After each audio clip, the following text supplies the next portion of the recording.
Ce qui est très traître avec ces métiers-là, c'est qu'au début c'est très dur, et après tu rentres vite dans une routine où ça devient la normale. Premier mois difficile, deuxième mois un peu difficile, puis troisième mois tu termines à 22h, t'es content, tu vois, tu te dis ah c'est cool, je vais pouvoir rentrer, je vais pouvoir limite prendre une bière avec des potes et tout.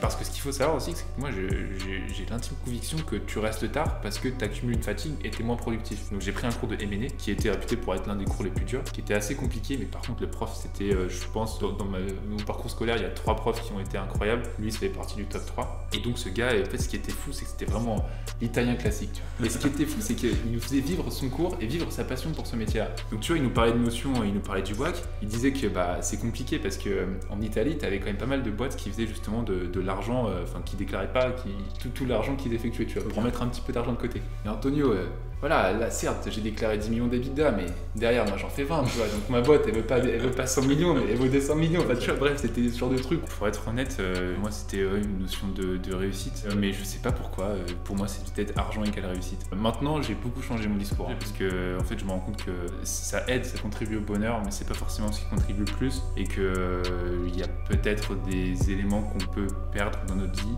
si on privilégie de l'argent à des interactions sociales.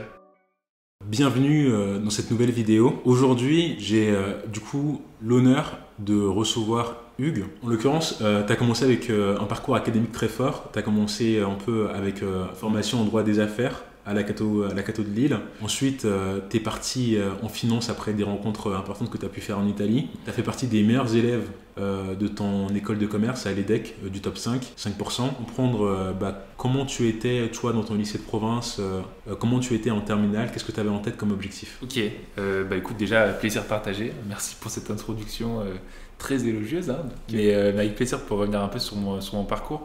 Mais alors, lycée de province, c'était un lycée qui était dans les Yvelines. Donc, ce qu'il faut savoir, c'est que moi, je suis normand de base. Okay. Alors, je vais pas faire primaire, petite section, etc. Mais moi, je suis normand. Au fur et à mesure, avec ma famille, on s'est rapproché de Paris. J'ai beaucoup vécu en Eure-et-Loire. C'est à 1 heure de Paris à peu près, dans une ville qui s'appelle Annette, petite ville. Et mon lycée, mes parents sont encore rapprochés parce qu'ils travaillent à Paris, de Paris en habitant dans les Yvelines. Donc, c'est dans une petite ville que j'habitais. Et j'ai effectué un lycée qui est, je pense que c'est loin d'être le meilleur. Okay. Je pense que c'est un lycée average. Il y avait une filière professionnelle, il y avait une filière normale. Il y avait un niveau dans ma classe qui était bon, je pense. Il y a quelques personnes qui ont fait des prépas, mais pas beaucoup. Et moi, donc, j'ai fait ensuite une première S et une terminale S et avec un bac scientifique, option SVT. Okay. Et j'ai obtenu une mention bien. Donc j'étais un élève correct, j'étais pas le meilleur des élèves, il y avait vraiment des personnes qui étaient très très fortes dans ma classe, enfin, du moins à notre niveau de notre lycée, disons, hein, parce que je pense que quand on le compare à des niveaux de lycée parisien, c'est peut-être pas aussi fort que ça, mais les personnes étaient, j'avais aux alentours de 13-14 de moyenne. Okay. Et j'étais plus concentré sur les jeux vidéo que sur les études, donc je donnais un petit peu sans me donner à 100%. Du coup, en terminale, terminale lycée, t'étais un peu jeux vidéo. T'étais quand même studio ou pas forcément? En fait, j'étais sérieux, okay. Mais sans non plus être ultra studieux. J'étais assez studieux pour avoir 14 de moyenne. Je pense qu'à cette époque, on n'a pas forcément, voire loin d'avoir une idée de ce qu'on voulait faire. Toi, si t'étais parti en S, parce que t'avais un peu une appétence quand même pour... Ouais, alors ce qu'il faut savoir, c'est que j'étais petit et j'étais un peu matrixé par l'argent. Je me disais, petit, je veux dire okay. Lycée. Hein, mais donc, je me suis dit qu'il fallait que je gagne beaucoup d'argent. Okay. Pourtant, bref. Et tout de suite, quand on est jeune, on se dit que trader, c'était ce qui rémunérait le plus. C'est ce que je me disais, hein, parce que j'avais personne dans la famille qui travaillait dans la finance, mais bon, je me faisais des grands films sur ce métier-là. Et donc, j'ai demandé à ma mère qui connaissait des gens, il connaissait personne, mais par contre, il y avait son chef qui avait son fils qui était trader. Okay. Donc bref, du réseau. Et où je vais obtenir un entretien informel hein, avec son fils, donc, où j'ai passé 15 minutes en lui posant des questions. Il m'a dit, écoute, si tu veux devenir trader, il faut que tu fasses S. En réalité, à l'issue de cet échange-là, je trouvais que le métier de trader, c'était pas forcément le métier qui me correspondait le mieux, parce que c'était très technique, il fallait sûrement faire une école d'ingénieur. Mais par contre, cet entretien m'a quand même appris le fait qu'il m'a dit que le S, la voie S scientifique, m'ouvrait toutes les portes. Donc initialement c'est vrai que j'hésitais un peu entre S ou ES, j'avais pas mal de mes amis qui allaient en S, donc c'était un petit peu la voie, je me suis dit que... Okay. Donc tu étais quand même un peu intéressé par la finance. Oui. T'avais par curiosité, t'avais un peu Enfin, l'attrait pour gagner beaucoup d'argent, moi je t'avoue que c'est un truc que j'ai aussi depuis très jeune. Et je suis curieux de savoir pour toi, si tu sais peut-être d'où ça vient ou pas. Pour être honnête, je sais pas parce que j'ai jamais manqué de rien. Ouais. Mais je sais pas C'est parce venu que comme pour ça. moi c'était une notion de réussite. Maintenant j'ai beaucoup changé mon discours. Hein. Ok. Mais je sais pas pourquoi. Pour moi c'est peut-être argent égale réussite. Et maintenant ça a changé? Ouais, maintenant ça a changé parce que en fait je me rends compte que c'est pas forcément ça aide, ça contribue au bonheur, mais c'est pas forcément ce qui contribue le plus et que il y a peut-être des éléments qu'on peut perdre dans notre vie si on privilégie de l'argent Ok. à des interactions sociales que t'as pas forcément envie de perdre quand t'es jeune. Moi j'ai l'impression que dans le business, les gens qui sont aussi beaucoup attirés par l'argent, parce que moi c'est aussi un peu mon cas, c'est le côté où on se dit que c'est un peu la métrique de la réussite dans le business. Tu vois, quand t'es footeux, la réussite c'est gagner des trophées. Quand t'es dans le business, c'est faire de l'argent éthiquement, quoi. Donc il y a aussi un peu de ça. Donc toi, c'était un peu ta philosophie, ton mindset à l'époque. Toujours un peu finance, mais je comprends qu'après ton bac S, t'es parti à la Cato de Lille dans un master qui avait une dominance de droit des affaires Ouais. et peut-être aussi un peu en finance. Pourquoi tu as choisi cette formation-là? Alors, tu vois, c'est que l'entretien que j'ai eu avec ce trader m'a dit que, enfin, m'a pas du tout, enfin, m'a un peu aidé dans ma voie professionnelle parce que ce qu'il faut savoir, c'est que quand on cherche notre voie professionnelle, c'est top de savoir ce qu'on ne veut pas faire. C'est le premier truc qu'il faut faire parce que savoir ce qu'on veut faire, c'est ce qui est très compliqué. Ouais. Déjà, moi, je me suis dit, ok, je vais pas être trader. Et après, je me suis dit, pourquoi la finance? Parce que j'étais nul en français, moyen en langue, mais pas mauvais en maths. J'étais pas une machine, mais du moins tout ce qui est calcul mental, j'aime bien ça et ça va assez vite. Ok. Donc je me suis dit, bon, un métier où tu dois savoir gérer un peu les chiffres, où tu as une notion de business, la finance c'était un petit peu comme une évidence. Sauf que j'étais pas persuadé de ce choix-là. Donc en gros, j'ai trouvé un double diplôme qui était droit commerce. Donc, une majeure en droit, hein, je pense que 80% de mes cours c'était du droit, mais une petite partie business où tu avais de la finance, tu avais du management, etc. Et c'est pour ça que j'ai rejoint ce double diplôme en fait. Parce que c'était, je pense, les deux voies les plus généralistes sont le droit et le management. Et là, ce diplôme-là me permettait d'avoir les deux, donc de pouvoir faire beaucoup de métiers. Donc en fait, ton approche par rapport à ton choix, c'était vraiment de se demander, dans un premier temps, quelles sont les matières avec lesquelles tu es à l'aise, que tu aimes, ensuite pour essayer de trouver la voie qui fait un peu le mix parfait de ça, quoi. Exactement. Tout à fait. Comment tu as fait pour être pris à la Cato de Lille? Alors, en fait, ce qu'il faut savoir, c'est que donc, moi, dans mon lycée, ce que j'ai dit, c'est qu'il y avait quelques personnes qui ont fait une prépa. Moi, je savais pas beaucoup ce que c'était qu'une prépa, voire pas du tout. Et donc, pour moi, c'était pas logique. Je comprenais pas pourquoi on pouvait faire 2 ans à fond pour essayer d'obtenir une école, mais avoir peu de chance d'avoir une école. Donc, et puis, j'avais pas non plus enfin, tu vois, j'avais pas de mindset particulier à cette époque-là. Je me suis dit, bon, je vais faire un truc large, comme ça, j'aurai tous les choix possibles. Et donc, dans ma famille, personne n'a fait prépa. Et ma sœur, moi j'ai une grande sœur, qui avait tenté les écoles de commerce post-bac, qui avait obtenu l'ESCA. D'accord. Et donc, qui a fait l'ESCA. Et donc, moi, je me suis renseigné un peu sur tout ce que je pouvais faire comme concours pour rentrer justement dans des universités ou dans des écoles. Et là, comme c'était un double diplôme au sein de la Cato de Lille, j'ai vu que c'était possible, donc j'ai postulé à ça. J'ai postulé à plein de trucs, hein, des écoles de commerce partout.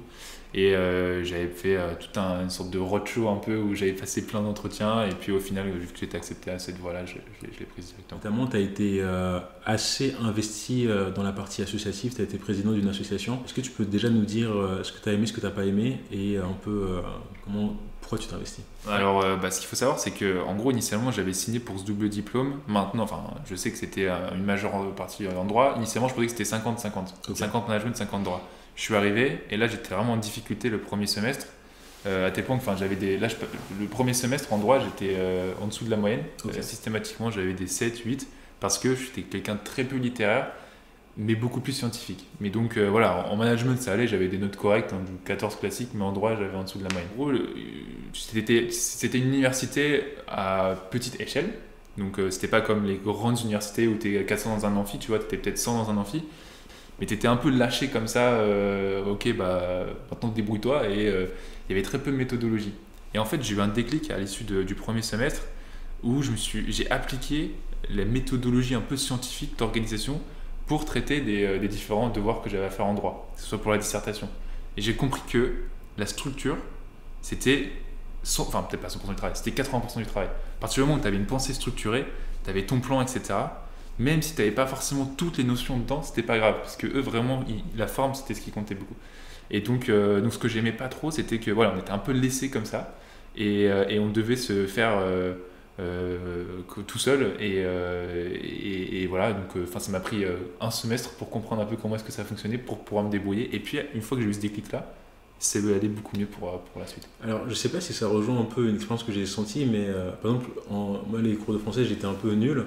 Et c'est vrai qu'à la fin des cours de français, à la dernière étape de mes études, j'ai compris qu'il y a la structure. C'était... Quand tu parles de structure, c'est par exemple quand tu dois rédiger un devoir. En gros, tu dis que ce qui est important, c'est de servir un peu au prof ce qu'il attend que tu lui serves. En mode, tu dois commencer à faire l'abstract, tu dois commencer à faire une introduction. C'est ça? C'est exactement ça. Et puis même, c'est au-delà de... C'est bien sûr dans le devoir que tu vas rendre, mais c'est aussi dans la manière dont tu vas réfléchir et que tu vas construire le devoir. Parce qu'en fait, en droit, souvent, c'est des galops d'essai. Donc, tu as 3 heures où tu es dans ton amphi, tu dois préparer ton plan. Et donc là, moi, initialement, je mettais mes idées partout. Non, c'est directement le premier truc auquel tu dois penser, c'est quel est tes grands plans. Donc, une dissertation, c'est en 2 parties, un A, un B, etc. Et tu listes tes trucs. Un cas pratique, pareil, un cas pratique c'était 3 parties. Tu devais d'abord lister les faits, les règles de droit que tu utilises et appliquer les règles de droit aux faits. Et c'est bête, tu vois, mais peut-être qu'on n'avait pas beaucoup insisté dessus. Et quand tu as ce déclic-là de méthodologie, ensuite ça coule de source. Okay. Et est-ce qu'il y a une partie que tu as particulièrement appréciée? Alors en fait, j'ai noué des liens avec des personnes que je revois régulièrement. Mais ce qui était top, en fait, c'est ce qui était top, et en même temps, c'est un peu comme la vidéo qu'on a tournée. C'est ta meilleure journée, en même temps ta pire journée. Ce qui était top avec ce diplôme, c'était que c'était quelque chose de très généraliste. Donc j'ai touché à tout. En management, j'avais du marketing, de la finance, de la stratégie. En droit, j'ai fait du droit pénal, du droit civil, du droit des affaires, du droit fiscal. En fait, tu sors de là, tu sais tout, en même temps, tu sais rien faire. Et donc, d'un point de vue professionnel, c'est dur aussi parce que tu peux techniquement tout faire. Tu peux être juriste, tu peux essayer de passer le CRFPA pour devenir avocat, tu peux essayer de travailler dans la finance. Mais comme tu es un peu un couteau suisse, c'est compliqué de trouver ça. Et tu avais décidé de t'investir aussi dans l'assaut de sport. Toi, je sais que tu pratiques beaucoup de running.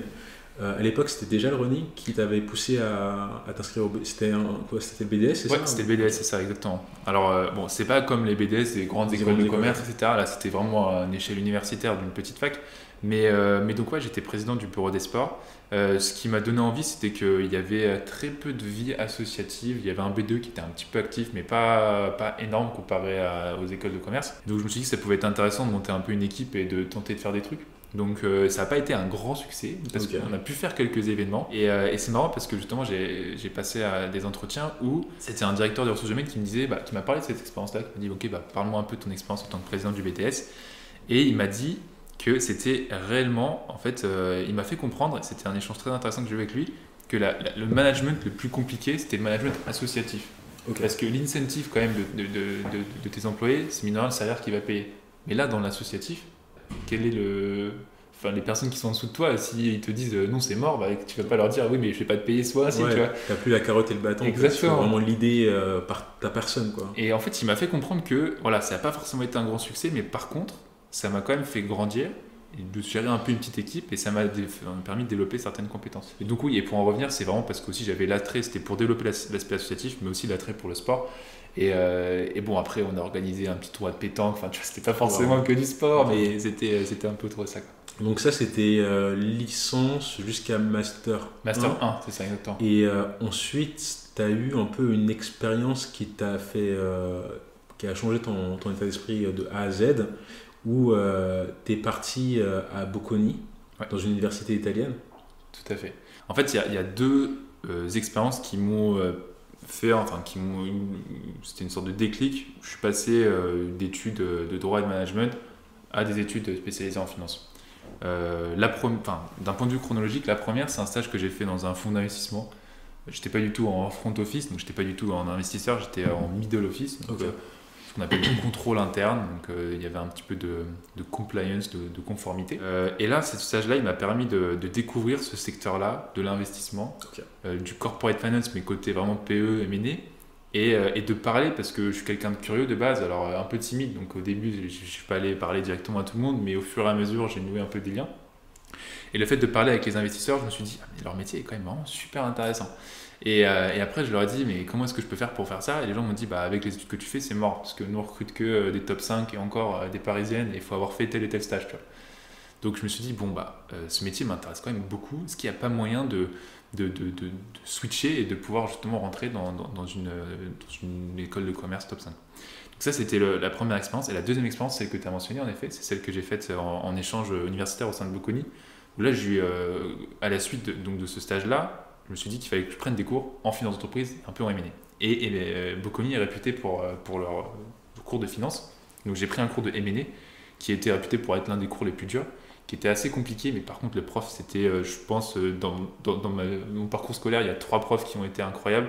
Lui, ça fait partie du top 3. Et donc ce gars, en fait, ce qui était fou, c'est que c'était vraiment l'italien classique, tu vois. Donc il était petit, mais il était bien fier, et je pense qu'il avait un bon parcours. Exactement. Et ce qui était fou, c'est qu'il nous faisait vivre son cours et vivre sa passion pour ce métier-là. Donc tu vois, il nous parlait de notions, il nous parlait du WAC, et après il nous parlait de sessions sur lesquelles il a travaillé. Puis à un moment donné, ça me fait rire parce qu'il y a une anecdote où en gros, il disait que bah, c'est compliqué parce qu'en Italie, tu avais quand même pas mal de boîtes qui faisaient justement de l'argent, qui déclaraient pas, tout l'argent qu'ils effectuaient, tu vois, pour mettre un petit peu d'argent de côté. Et il disait que bah, il parlait à son client, et son client, tu vois, enfin, je vais pas prendre l'accent italien parce que je sais pas le faire, mais il disait, mais Antonio, voilà, là certes, j'ai déclaré 10 millions d'EBITDA, mais derrière, moi j'en fais 20, tu vois, donc ma boîte, elle veut pas 100 millions, mais elle vaut des 100 millions, enfin, tu vois, bref, c'était ce genre de truc où en même temps de parler de sujets très théoriques, très pratiques, il nous parlait d'un peu d'anecdotes personnelles. Okay. C'était un gars qui disait, bah voilà, moi je suis passionné de ce métier-là, j'en suis à mon 4e divorce. Mais par contre, sachez que les divorces, c'est pas ce qu'il y a de plus compliqué. J'étais sur un deal à 4 milliards d'euros. Croyez-moi que c'était compliqué de faire ça. Tu vois, c'est des trucs. Donc voilà, ça c'était un peu déclic. Ouais, ça t'a vraiment inspiré. C'est vrai qu'il y a des profs qui font vraiment changer des vies. C'est pour ça que c'est un métier qui est très particulier. Bon, tu avais déjà un choix difficile à faire. C'était un premier, mais tu en as eu d'autres par le futur. Où en gros, il a fallu que tu choisisses un peu ce que tu allais faire. Tu avais le choix entre, si je comprends bien, Bocconi et 2-3 PGE où tu as été accepté. Ouais. Il y a un élément qui a fait que malgré tout, malgré le point auquel tu appréciais Bocconi, il y a un élément que Bocconi n'avait pas qui a fait que tu as changé vers le PGE. Est-ce que tu peux nous en parler? Ouais, c'est exactement ça. C'est que en fait, j'étais admis, c'est terrible, je suis en train de dire, je crois que ça s'appelait International Management. C'était un master au sein de Bocconi. Parce que j'ai eu des bonnes notes, j'avais bien taffé le dernier mois pour justement me dire au cas où si j'ai envie de rester là, je me donne les moyens pour pouvoir avoir les notes pour pouvoir rester ensuite. Donc là on parle en fait de la fin du Master 1 et de ce que tu vas faire en Exactement. M2. Parce que je savais que j'allais pas continuer à faire mon M2 dans le diplôme dans lequel j'étais. Droit des affaires, ouais. Donc je me suis dit que je vais switcher. Maintenant j'ai différentes options. Vu que Bocconi s'est bien passé, je peux potentiellement passer juste, c'était le GMAT je crois ou je sais pas quoi, pour essayer de non quoique même pas besoin d'avoir le GMAT, c'était le TOEIC mais version l'IELTS je crois ou un truc comme ça pour valider mon niveau d'anglais, mais comme j'ai eu des bonnes notes directement, je savais que j'étais accepté pour tel truc. Sinon c'était passé donc dans les PGE d'école française. Donc, j'ai fait les deux, j'ai été admis à Bocconi et j'étais admis à différents PGE dont celui de l'EDEC. Et en gros, j'avais vraiment autour de moi des personnes qui me disaient mais prends Bocconi, c'est évident parce que même tu vois dans le Financial Times c'est mieux classé. Et j'avais surtout une personne que j'avais rencontrée au sein d'Andera Partners qui lui il avait fait l'ESCP, il avait un parcours de porc et il était très sympa. Okay. Et il m'avait dit écoute Hugues, moi je te conseille pas Bocconi parce que en France c'est connu, c'est pas ce qu'il y a de plus connu et surtout parce que c'est compliqué de faire des stages. Et ça c'est vraiment l'élément qui a été qui m'a fait choisir l'EDEC, c'est que j'ai appelé Bocconi pour leur dire est-ce que c'est possible de faire une année de césure? Ils m'ont dit c'est compliqué. En fait, je sentais que c'était pas du tout culturellement, c'était différent, tu vois, là-bas qu'en France. En France, à l'EDEC, entre ton M1 et ton M2, tu as 2 fois 6 mois de stage à faire. Et en France, si tu veux rentrer, c'était pas mon souhait, mais si tu veux faire du M&A au sein de Rothschild, en tant qu'analyste en CDI, et si tu n'as pas fait 2 fois 6 mois de stage en M&A ou une fois 6 mois en M&A, une fois 6 mois en PE, c'est fini, tu vois. Enfin, si tu as juste, entre guillemets, un Master 2 en International Management de Bocconi sans avoir vraiment de stage et d'expérience significative en finance, tu peux pas.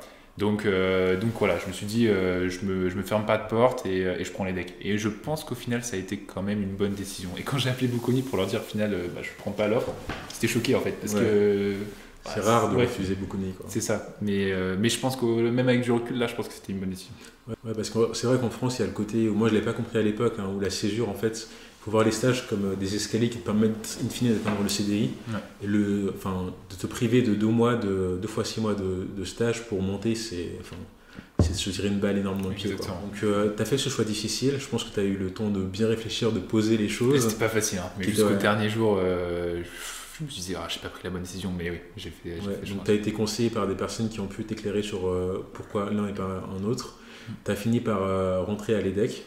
Ouais. Et à l'EDEC, tu étais quel genre de gars en école? Alors en fait, moi je suis rentré, c'était juste avant le Covid. Et le fait d'avoir fait 4 ans de droit, ça m'a quand même formaté en quelqu'un de très carré. Tu vois. C'est vrai que les personnes qui ont regardé mes vidéos, ils aiment bien. Et même quand je coach des personnes pour leurs entretiens, je dis toujours qu'il faut être organisé dans ses réponses. Donc, ok, je vais faire du M&A, mais c'est pas juste... voilà, faut dire pour 3 raisons. J'aime bien tac, tac, tac. En fait, j'aime bien toujours, tu vois, c'est cette méthode-là, cette structure-là que j'ai gardée. Donc, quand je suis arrivé à l'EDEC, c'est vrai que souvent, en plus, ceux qui sont à l'EDEC, ceux qui ont fait prépa, eux, ils ont fait 2 ans où ils se sont fait arracher. Et ils arrivent à l'EDEC, ils sont tranquilles. Alors que moi, j'avais fait 4 ans, les 2 premières années étaient compliquées, mais bon, ma 3e et 4e année, ça allait. Donc je suis arrivé vraiment avec une volonté d'apprendre des choses et avec une volonté de pouvoir en tirer un maximum. Parce que ce qu'il faut dire aussi, c'est que ça me faisait perdre 1 an dans ma scolarité. J'avais été en M1 et que je rentrais en M1 à l'EDEC, je me suis dit, ok, mais là je perds 1 an, mais c'est pas. Enfin, j'ai envie de rentabiliser cette année perdue. Okay. Et donc je suis arrivé avec une certaine motivation. Donc tu vois, tous les projets de groupe, je me donnais bien. J'essayais de développer un peu mon petit réseau en faisant des potes, parce que je connaissais vraiment personne. Enfin, si, je connaissais une personne, mais sinon, alors que toutes les autres personnes qui étaient là, souvent elles avaient fait prépa et elles avaient fait leur pré-master à Lille. Donc c'est compliqué quand tu arrives en M1 généralement pour t'intégrer. Sauf, après, tu te fais des potes assez facilement, mais la première semaine, c'est un peu compliqué. Et donc, j'étais arrivé quand même assez studieux, tu vois, où les projets de groupe, j'essayais d'idées des trucs pour avoir des bonnes notes. Et après, le Covid est arrivé. Et là, tous les cours étaient en ligne. Et en vrai, encore une fois, je me suis dit, de toute façon, j'ai que ça à faire, donc je vais travailler les cours. Et en même temps, je vais travailler un peu les entretiens, tout ça. Donc, j'étais pour le coup assez studieux. Alors là, c'était pour la partie un peu académique. Ouais.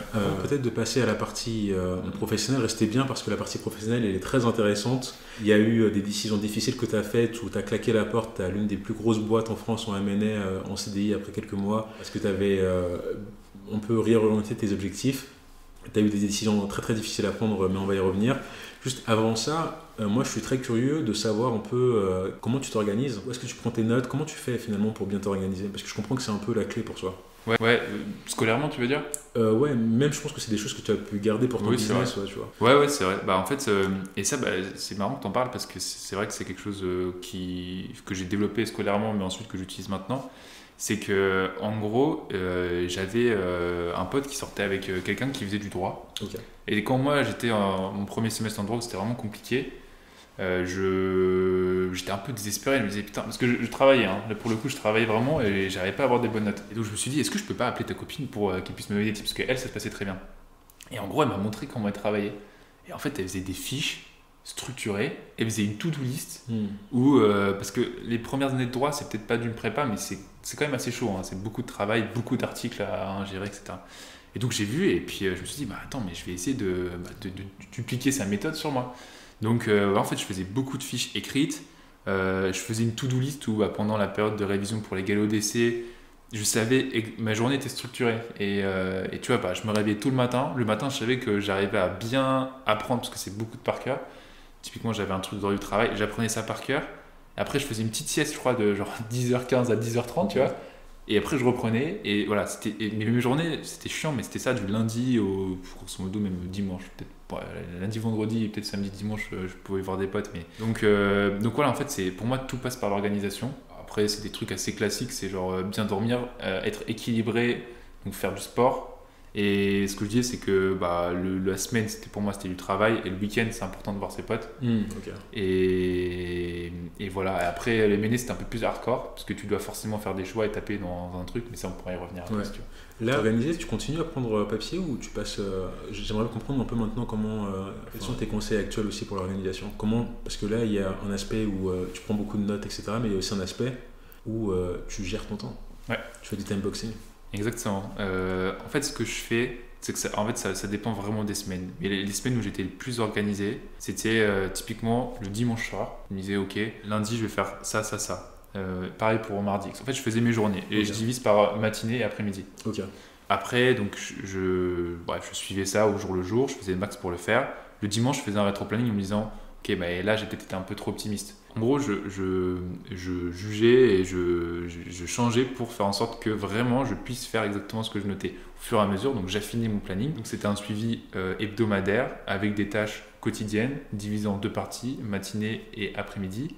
Et ça se passait, maintenant, comme je fais beaucoup de meetings dans le travail que je fais, c'est sur OneNote. Et par contre, j'aime bien ma to-do, l'écrire sur papier. D'accord. Donc tu vois, toujours, alors ça s'appelle dimanche parce que je travaille pas le dimanche, mais lundi matin quand j'arrive, j'aime bien faire ma to-do sur papier, un truc bien propre, tu vois, avec des codes couleurs, etc.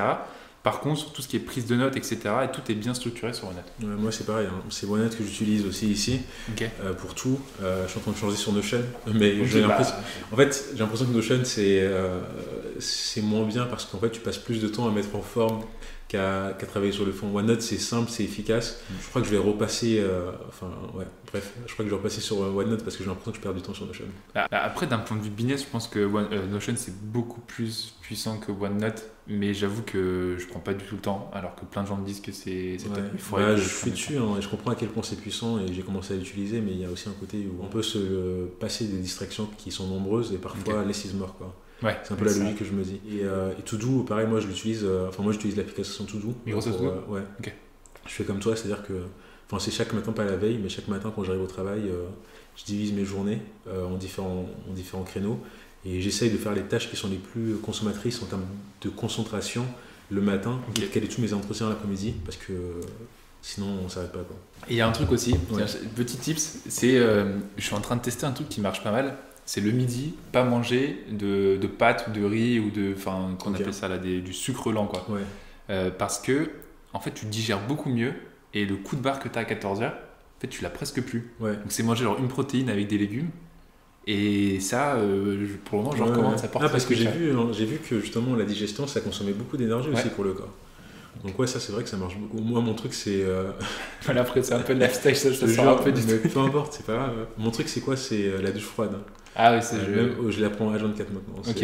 Et ça c'est aussi excellent. Mais vraiment sport, sommeil, c'est des trucs déconseillés de grand-mère, mais en vrai sincèrement pour moi c'est aussi le plus important, quoi. Ah bah oui, surtout quand tu vas vers des métiers, ça on en reparlera souvent quand on parlera, mais là oui c'est super important. En fait on va commencer à mettre le pied dans le plat puisque après la partie académique. Toi, en fait, pendant tes expériences, notamment à l'EDEC, tu as commencé avec un stage, tu as commencé fort, tu as commencé à mener. Tu peux déjà nous parler de comment tu as décroché le contrat que tu as décroché en M&A? Ouais. Donc j'ai rejoint une structure M&A, c'est une boutique. Ouais, c'est vrai qu'en France, peut-être qu'en deal value, ils sont dans le top 10, je crois. Ouais, c'est comme ça, je crois que c'était ce que j'avais vu. Et donc, comment est-ce que j'ai fait? C'était pas du tout simple. Parce que, en fait, là où j'avais de la chance, c'est que j'avais fait 3 mois de stage au sein du fonds d'investissement dont je t'ai parlé, là, qui m'a permis de faire le déclic, sauf que c'était pas de la finance pure et dure. C'était du droit financier, un petit peu de finance. Donc, ce que j'ai dû faire, c'est que j'ai dû vraiment pimper mon CV. Sauf que pour comprendre ça, j'ai dû me prendre pas mal de refus. Et donc voilà, c'était première étape, c'était construire un peu mon profil et mon storytelling. Donc pourquoi est-ce que je veux faire du M&A? C'était vraiment une grosse phase de je me pose et j'ai des questions. C'est un peu comme j'aime bien faire la comparaison avec quand tu veux vendre une boîte et quand tu travailles en M&A, tu dois construire l'equity story. Donc c'est en quelque sorte, tu as une boîte qui fait 1 million de chiffre d'affaires, comment est-ce qu'elle va en faire 50 millions, tu vois, dans 5 ans? Et donc, c'est d'écrire un peu cette histoire-là, de les différentes croissances que tu peux effectuer. Bref, moi, j'aime bien faire ça, mais pour ton profil. Donc, ok, je suis là et j'ai envie d'arriver à là pour telle et telle raison, en suivant tel et tel truc. Et donc, c'était un peu construire un peu ma propre equity story, disons. Et bien sûr, ensuite, construire tous les outils qui te permettent de candidater. Donc, moi, il y a 3 trucs que je faisais. C'était avoir un CV propre, nickel, avoir une lettre de motivation template. Donc c'est vraiment une lettre de motivation parce que je vais y revenir, mais j'ai postulé à 150 candidatures pour le faire et systématiquement on te demande une lettre de motivation. Donc si tu prends du temps à faire une lettre de motivation par structure, mais vraiment une top lettre de motivation, je pense que je serai encore là en train de postuler, tu vois. Donc en gros c'est uniquement avoir une lettre de motivation où tu as un paragraphe que tu changes et en réalité tu as 2-3 petits métriques que tu changes, tu vois, mais pas grand-chose. Et le troisième truc, c'était un Excel de suivi de candidature et d'entretien. Parce que la grosse erreur, c'est que, enfin, moi, ça m'était peut-être arrivé, je m'en souviens plus, mais c'est de me faire rappeler et de dire, attends, mais c'est quoi ce truc-là? Je m'en souviens plus. Et j'avais mis tous les liens, etc. Alors, si on peut du coup décortiquer ça, on va commencer par la partie que tu as évoquée, par comment décrocher un entretien. Après, on reviendra sur tes conseils sur les réussir, parce que finalement, c'est le cœur de ton métier avec Amp'Up, où tu accompagnes, je crois que tu as dépassé les 70 personnes que tu coaches ou des centaines de personnes que tu accompagnes. Donc, sur la partie vraiment décrocher un entretien, tu as parlé de pimper ton CV. Ça signifie quoi? Quels sont tes conseils pour les CV? Alors en fait, le CV, c'est le truc que les recruteurs vont regarder je pense entre 5 et 2 minutes maximum. 5 secondes et 2 minutes. J'ai vraiment vu des gens faire, c'est assez impressionnant. Moi, je fais passer des entretiens et franchement, c'est 90 secondes, pas plus. Oui, voilà, ça, tu vois, le CV, il est posé sur la table avant que le candidat arrive et franchement, c'est 90 secondes, pas plus. Et donc, dans ces 90 secondes-là, c'est super important d'avoir des mots-clés qui parlent aux personnes qui, justement, vont screener ton CV. Donc, première étape de pimper ton CV. Enfin non, si on en revient vraiment aux bases, la première étape, c'est d'avoir un CV financier. D'avoir une structure sobre, pas de couleur, un truc avec éducation, formation, expérience professionnelle, langue et IC et centre d'intérêt, par exemple. Tu vois. Donc, tu conseilles bien les CV moches, style finance qu'on aime bien. Moi, je recommande. Pas si les CV Canva. Non, okay. Si tu veux vraiment faire du M&A du PE, c'est obligatoire. Photo presque. Ça, pour le coup, si tu as une belle photo professionnelle, moi je pense que ça peut être, tu peux la mettre. À la discrétion de chacun. Quoi. Voilà, mais c'est top si tu l'as, mais c'est pas non plus pénalisant si tu l'as pas. Donc voilà, déjà première étape c'est la structure. Deuxième étape c'est le contenu. Donc là c'est pareil, hein, c'est très structuré. C'est de toute manière, j'ai fait une vidéo dessus où je partage mon CV, mais je la mettrai en description aussi pour que vous puissiez la voir. Ça marche parce que tu vois, ça sert à rien que j'aille vraiment dans le détail, mais par contre, donc c'est vraiment être très structuré. Et par contre, ce qui est très important, c'est d'utiliser des mots-clés qui vont parler aux yeux des recruteurs. Donc si vous postulez en M&A, il y a des mots genre pitch. Même si tu as pitché dans une asso un truc, c'est important. Je sais pas, ça va leur parler un peu. Tu as la partie, bien sûr, valorisation de société. Okay. Plein de mots-clés comme ça que tu dois utiliser pour les mettre dans ton CV. Ok. Donc ça, c'était pour le CV. Ensuite, la deuxième étape.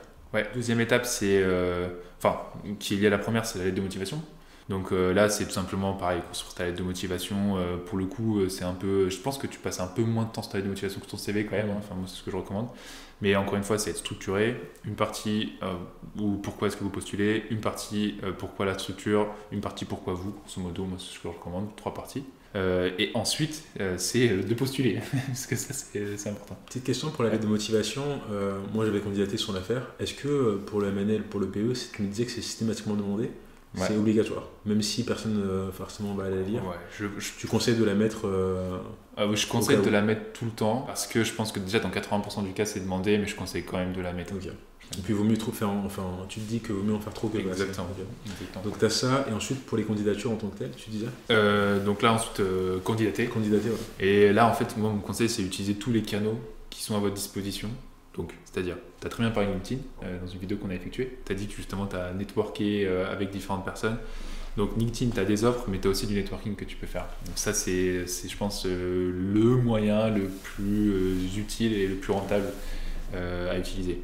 Ensuite, tu as les candidatures spontanées, où là, tu vas essayer de récupérer l'email des recruteurs, l'email d'un analyste d'un asso au sein des structures. Et ensuite, tu as les candidatures au sein des sites type Job Teaser, Welcome to the Jungle. Alors, un peu plus, dans une autre vidéo, tu parlais, tu avais dit que à quel point tu étais choqué de savoir à quel point c'était facile avec LinkedIn.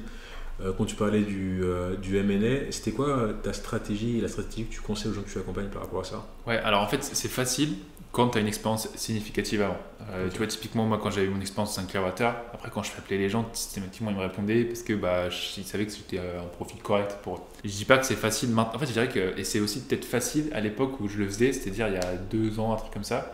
Parce que là, le fait que tout le monde en parle, je pense que là, mine de rien, il y a un peu une sorte de on me reçoit beaucoup, je pense que toi aussi, on reçoit beaucoup de messages. Ouais, t'es vachement sollicité et donc forcément, tu acceptes beaucoup moins de calls. Mais ça reste quand même pour moi très rentable. Et donc la méthode qu'il faut utiliser, c'est en fait l'objectif, c'est bien sûr un petit message, essayer de le personnaliser un peu, hein, pas juste dire bonjour, est-ce que je peux vous appeler? Non, c'est voilà, j'apprécie votre parcours, vous êtes passé par là, etc. Bien sûr, il y a une limite de 300 caractères, je pense, à respecter, mais c'est essayer de personnaliser un peu ce message-là pour se dire ah ok, il n'a pas envoyé ce même message à 300 personnes. première étape. Deuxième étape pendant le call, moi le conseil que j'ai à donner, c'est vraiment utiliser une méthode de l'entonnoir. C'est-à-dire, déjà, en amont du call, c'est de se renseigner sur toute la personne. Donc mon conseil, c'est pour pas faire trop le stalker, essayez de créer vous un compte LinkedIn un peu un fake, comme ça vous pouvez aller sur son profil et regarder les trucs sans qu'elle voit, ok, Hugues Duron vous a consulté, je sais pas quoi. Donc voilà, c'est vraiment faire un background check. Et ensuite, c'est pendant le call, donc c'est de parler de son parcours, de parler de pourquoi est-ce qu'il a décidé de postuler dans tel métier, de parler de son expérience actuellement, et peu à peu de dire, ok, mais dans le niveau processus de recrutement, comment est-ce que ça se passe? Et puis généralement, assez naturellement, soit la personne va vous dire, je vous invite à m'envoyer mon CV, votre lettre de motivation, ou alors je vous mets en lien avec telle personne. Si le fit s'est bien passé, bien sûr. Donc là, concrètement, pour la technique LinkedIn dont je parlais avec 300 caractères, c'est que ce que tu conseilles, c'est vraiment quand tu envoies une invitation, quand tu cliques sur se connecter, tu as une fonctionnalité qui s'appelle ajouter une note, c'est ça? Exactement. Que tu conseilles pour que, en gros, quand tu envoies une invitation, la personne sache pourquoi tu la contactes. Ouais, et petit tips, je crois que ça marche pas sur téléphone. Je crois que ça marche que sur. Ça marche. Ça marche? Oui, il y a les 3 petits points maintenant. Ah, ok. Enfin, et ce qui a changé par rapport à l'époque où on le faisait, c'est qu'ils ont baissé le nombre de caractères. Ah, ok, bon. Donc il faut trouver encore une structure plus courte, mais l'idée c'est que quand tu te connectes à une personne, tu fais en sorte qu'elle reçoive, qu'elle sache pourquoi tu la contactes, quoi. Ok. C'est ça que tu essaies de conseiller. Ouais. Et donc ça c'est pour la partie décrochant d'entretien, où on a ces 3 piliers, le CV, la lettre de motivation, et puis une méthode de candidature qui va plus loin que simplement candidater sur Internet. Exactement. Et qui consiste à candidature spontanée plus LinkedIn, c'est ça? Ouais, c'est ça. Maintenant, quand tu es en face de la personne, qu'est-ce que tu fais?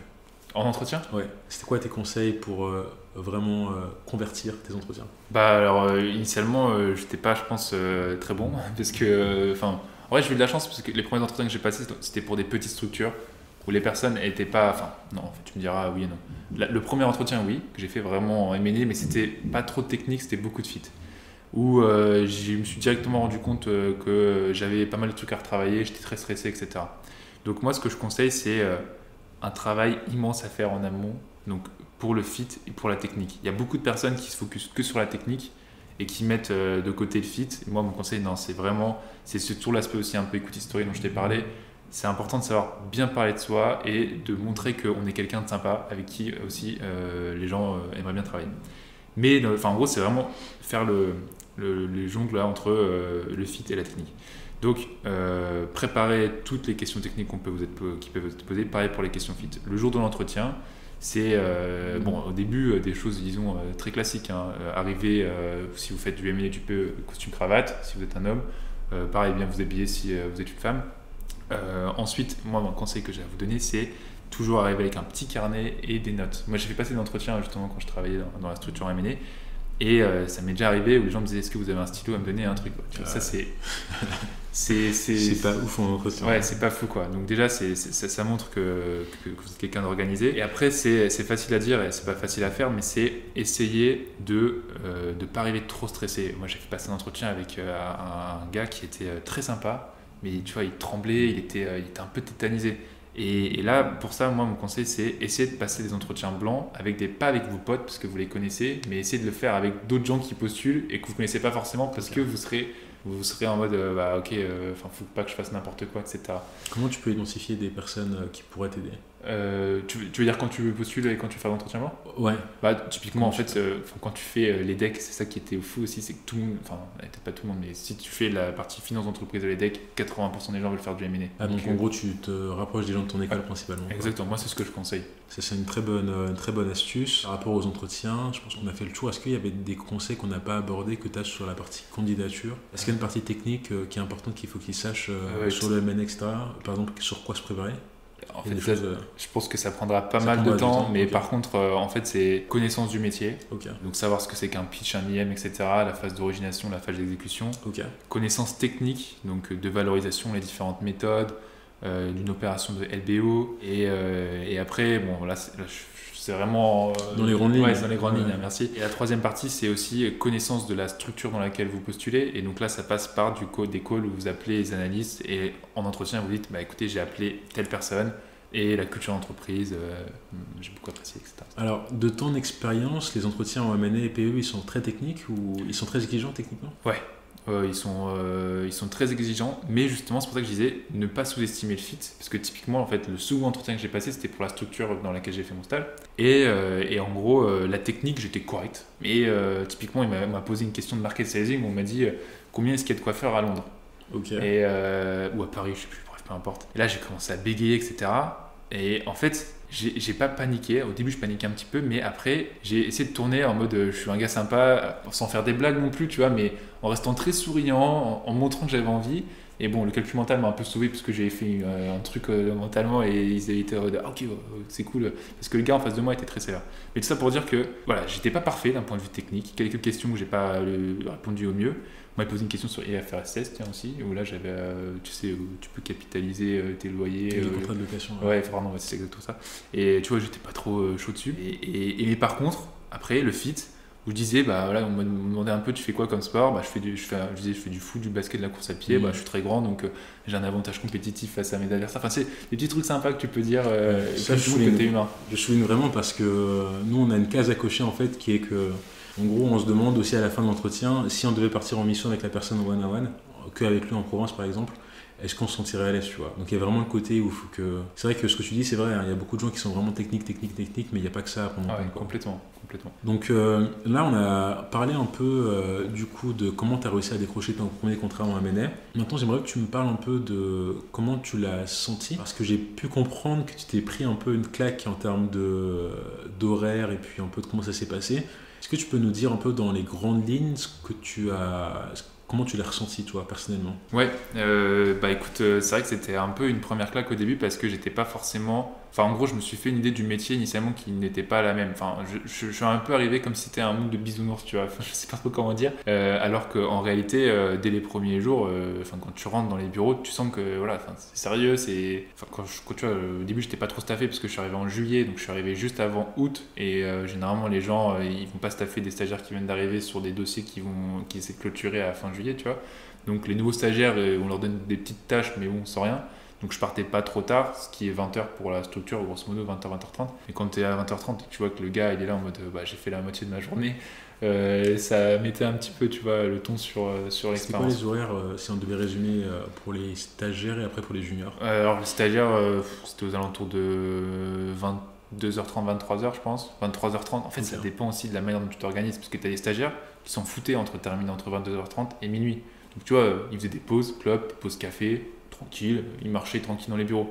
T'en as d'autres, dont moi, tu vois, pour aller chercher un verre d'eau, j'essayais d'optimiser mon truc parce que j'essayais de pas rester, l'objectif c'était pas de rester trop longtemps au bureau, quoi. Ouais. Voilà, je dirais que c'est 22h30 minuit, quoi, pour un stagiaire. Analyste, à 23h, 1h, grosso modo. Pas très loin des stagiaires. Plus tu montes, plus tu pars grosso modo tôt, mais les partenaires ils partaient vers 19-20h, un truc comme ça, tu vois. Donc ça, t'as l'impression que c'est un peu les horaires que la moyenne des gens font à M&A ou pas? Alors ça dépend vraiment des structures.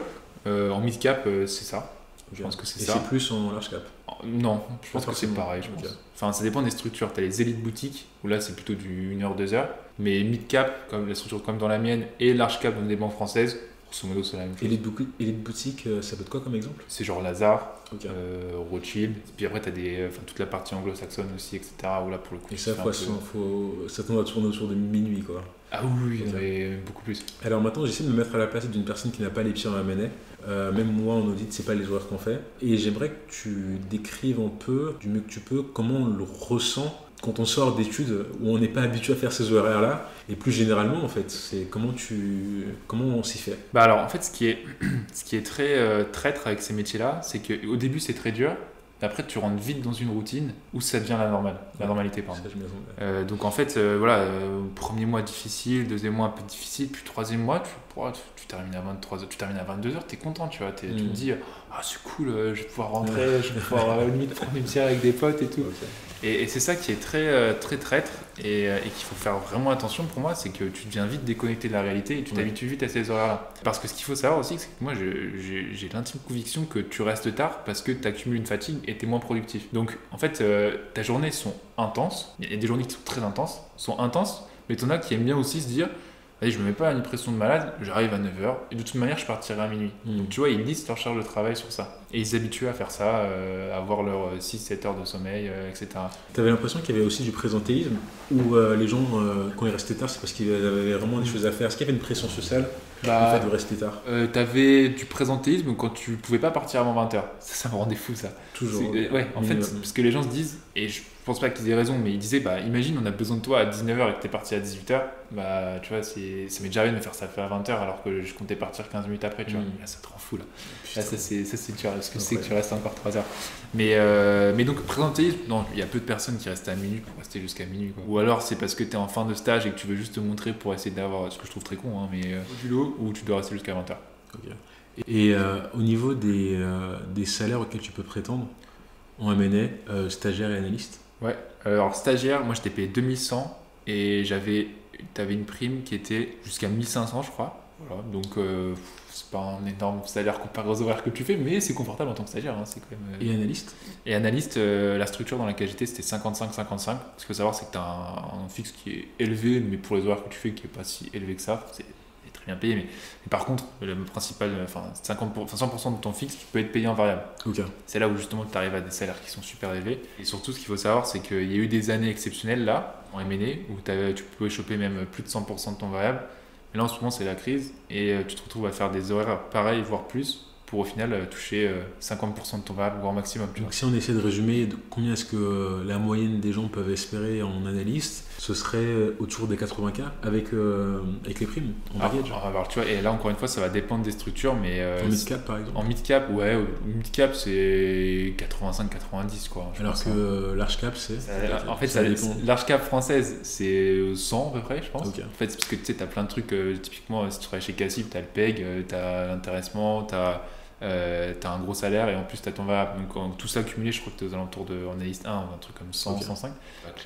La structure dans laquelle j'étais c'était 110 si t'avais 100% de ton variable, mais généralement les bonnes années t'avais genre 95%, 90% c'était pas mauvais, okay. Voire 100%. Donc ouais, même plutôt je dirais aux alentours de 100. Enfin okay. 200. Pas 200. Oui, ça marche. Donc voilà pour le M&A. Pour le PE, ce qui est intéressant, c'est que pour toi, tu as estimé que c'était pas l'entretien, enfin les candidatures les plus difficiles à avoir, vu que tu avais déjà le badge M&A tatoué sur le dos. Par contre, ce qui est intéressant dans l'expérience que tu avais pu avoir, c'était le fait que même si les horaires étaient beaucoup plus importants à M&A, si je comprends bien, pour le PE, tu avais beaucoup plus de stress du fait que tu étais beaucoup plus exposé. Comment tu t'es retrouvé dans cette situation-là, à parfois avoir des réunions avec des personnes hyper... Ouais, et c'est vrai, c'est tout à fait vrai ce que tu dis. Juste peut-être nuancer un petit peu le propos, c'était simple pour obtenir l'entretien, parce que j'avais une expérience en M&A. L'entretien, par contre, n'était pas facile. Hein. C'était assez chargé d'un point de vue technique. Ça ressemblait à du M&A, mais bref. C'était plus technique ou... En fait, il y avait la technique du M&A et la stratégie que tu vois un peu en PE. Donc, on va te challenger un peu. Okay, pourquoi t'investirais dans cette boîte? Parle-nous un peu de son business model. C'est plus business que purement technique. Exactement. Financier, quoi. Même s'il y a des questions de M&A technique aussi. Donc, en fait, il faut vraiment maîtriser. C'est pour ça que c'est pas mal de faire du M&A puis du PE. Parce qu'il faut maîtriser les entretiens de M&A et rajouter cette case-là un peu stratégie, investissement. Et donc pour en revenir à ta question initialement, c'est vrai que en fait, le fonds dans lequel j'ai fait mon expérience, c'est un gros fonds français et l'équipe dans laquelle j'étais, c'était une équipe qui était à taille humaine. Il y avait 7 personnes, un truc comme ça, il n'y avait pas d'analyste. Et la personne qui était au-dessus de moi est partie en cours de mon stage. Mais la personne donc, qui était au-dessus de moi, c'était un associé de directeur, l'équivalent d'un VP, quoi, grosso modo. Et je travaillais beaucoup avec les MD, les principals, donc grosso modo les managing directors quoi, et les directeurs. Donc une forte exposition. Et ce qu'il faut savoir aussi, c'est qu'en PE, en gros, on investit, j'allais dire on joue avec l'argent, non on joue pas, mais on investit l'argent d'investisseurs, donc les limited partners, donc on va dire grosso modo des fonds de pension ou des gens très fortunés qui investissent dans ton fonds, mais également ton propre argent, parce que justement pour donner confiance aux gens d'investir dans le fonds, il faut dire ok moi je mets aussi un peu de mes billes dedans, donc je vais pas faire n'importe quoi avec l'argent avec lequel je vais investir. Donc il y a une notion un peu stressante de se dire que chaque investissement que tu fais, tu peux perdre beaucoup d'argent quoi, et que t'as pas trop à mener parce que c'est du conseil. Donc voilà, tu avais une notion de stress qui était plus élevée, qui était totalement différente, mais surtout c'était une expérience qui était très complémentaire par rapport à celle que j'ai effectuée juste avant. Donc, Tu parlais du fait que parfois tu as été en réunion directement avec CFO, CEO de ces boîtes-là.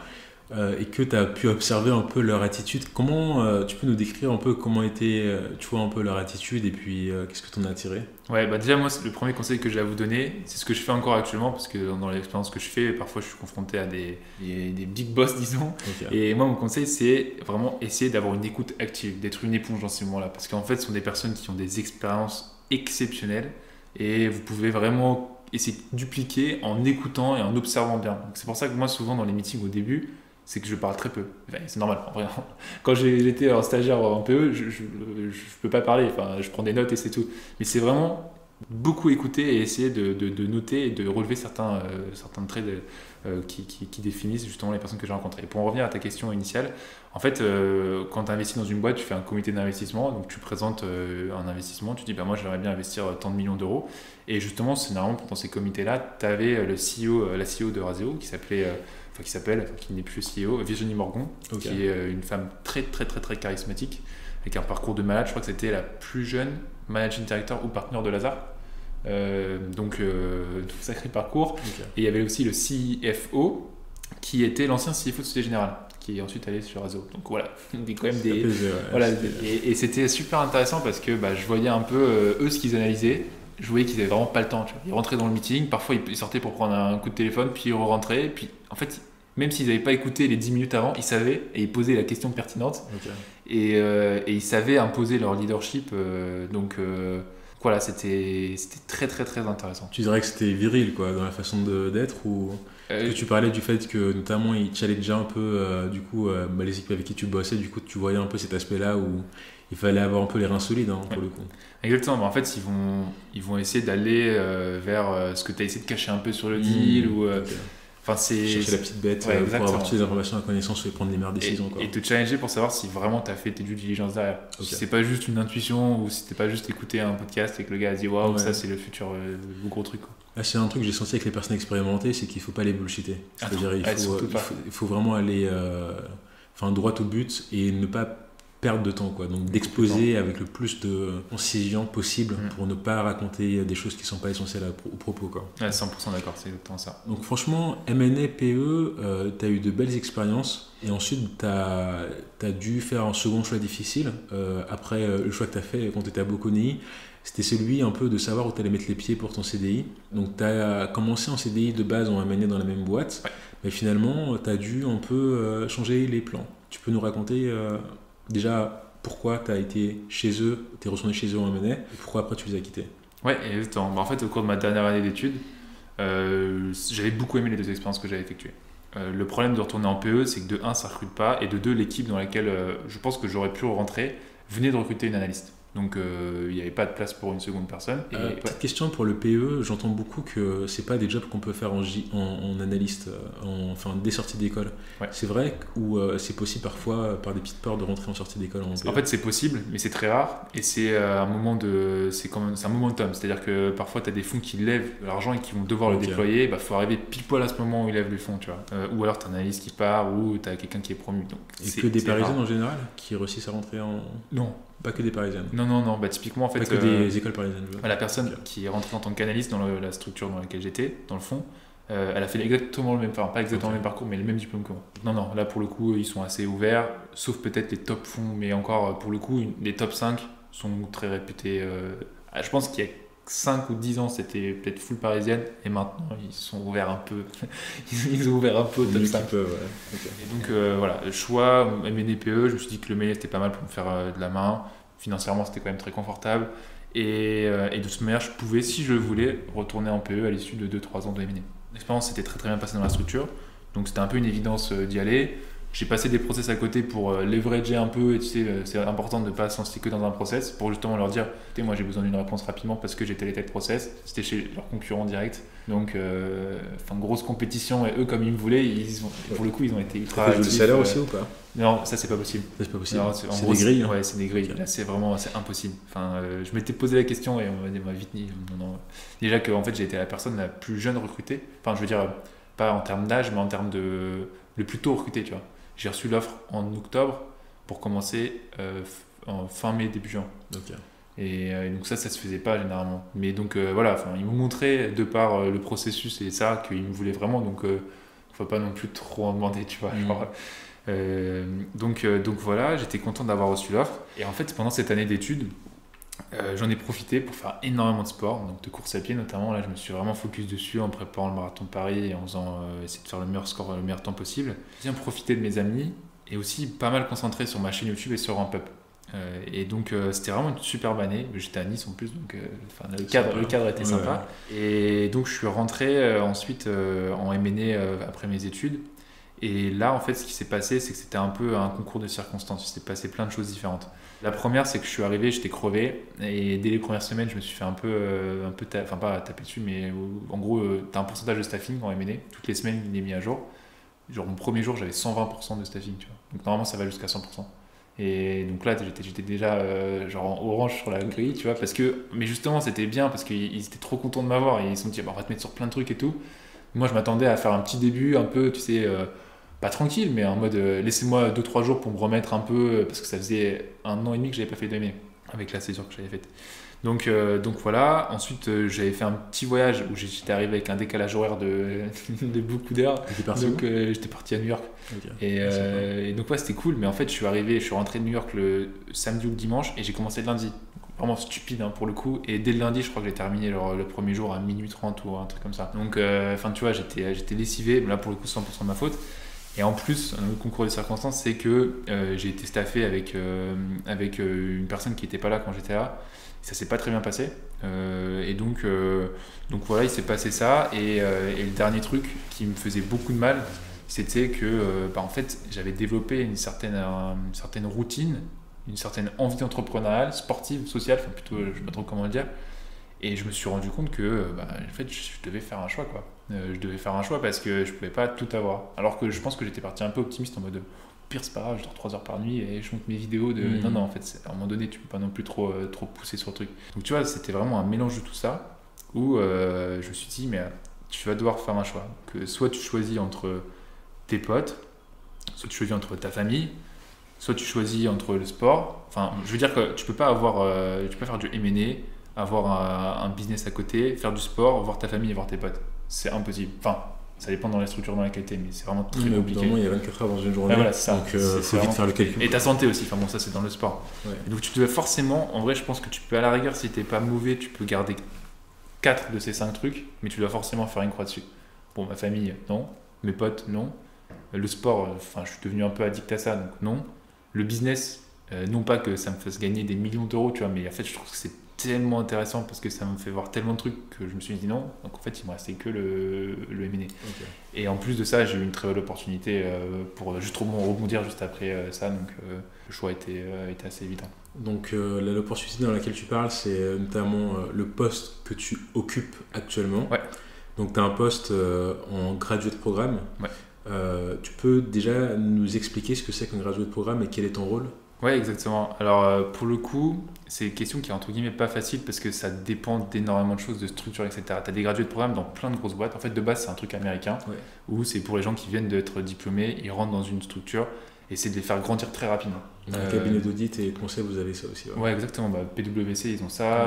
Tous les Big Four aussi. Ok, ça je l'avais pas tous les Big Four, mais donc voilà, c'est un peu la voie où en fait ça dépend des structures. T'en as qui recrutent beaucoup et d'autres, typiquement moi dans la boîte dans laquelle je suis, on a été 3 à être recrutés. Pourtant c'est une boîte à 200 000 employés, tu vois. Ouais. Je crois 150 000.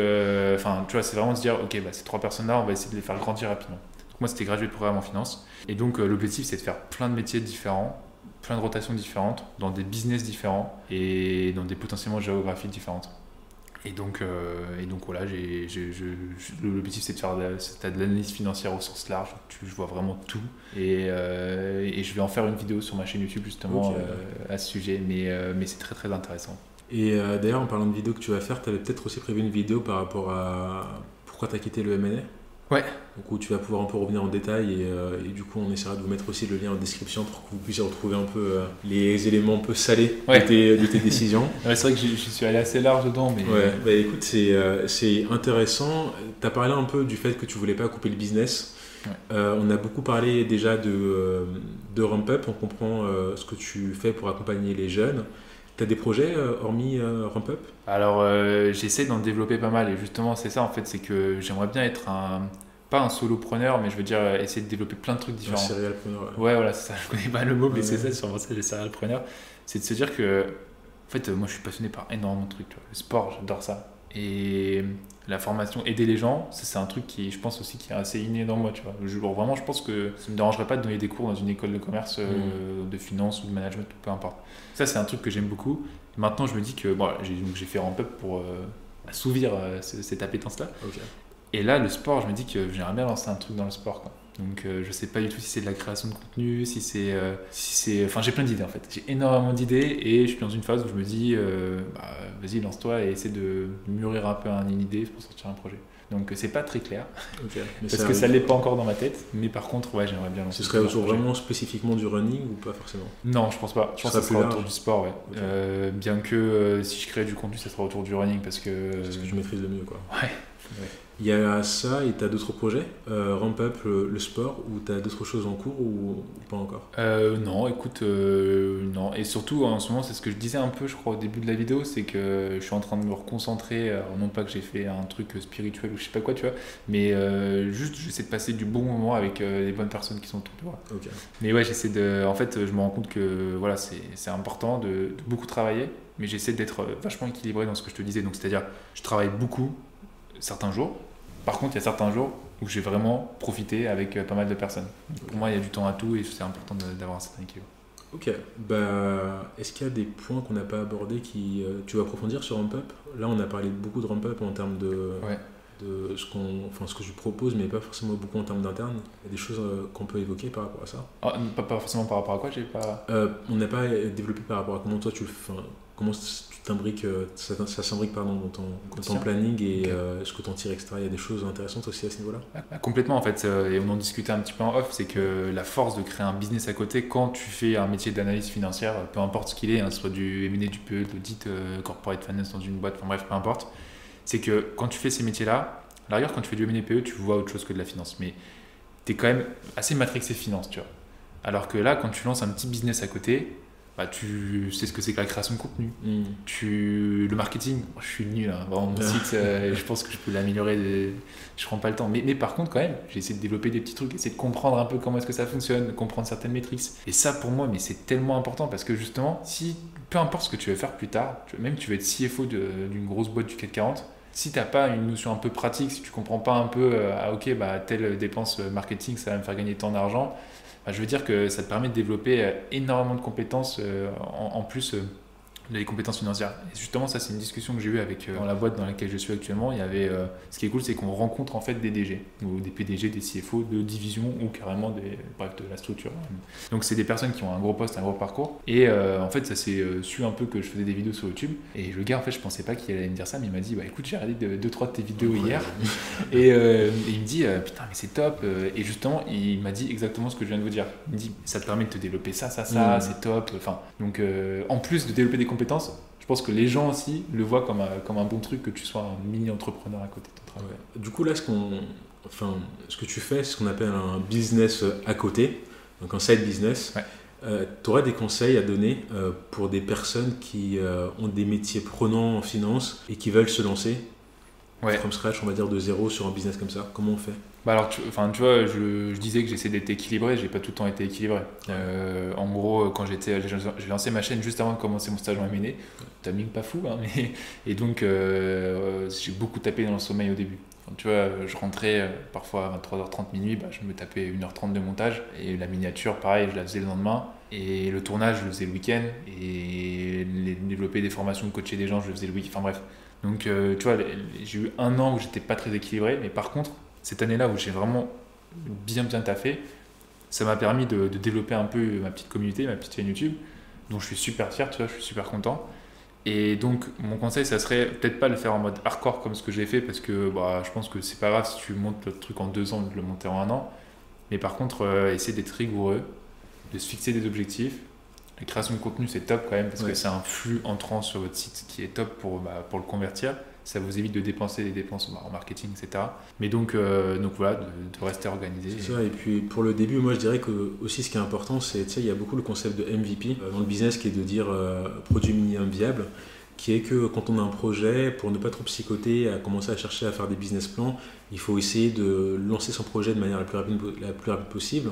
Toi, en l'occurrence, tu as voulu faire une chaîne, tu as voulu parler de finance, et du coup, tu as fait ton MVP assez rapidement. Ouais. Enfin, tu l'as fait en mai 2021, quelques mois avant de commencer chez Clearwater, avec justement une vidéo sur comment est-ce qu'on fait pour trouver un stage. Donc ça, c'était marrant. En fait, ce que je veux dire aux gens, c'est que parfois, en fait, je pense que dans le business, ceux qui réussissent, c'est pas les intellectuels, mais c'est parfois ceux qui foncent tête baissée. Et en tout cas, moi, à titre personnel, je sais que j'étais plutôt côté intellectuel, côté j'essaie de planifier les choses, de réfléchir.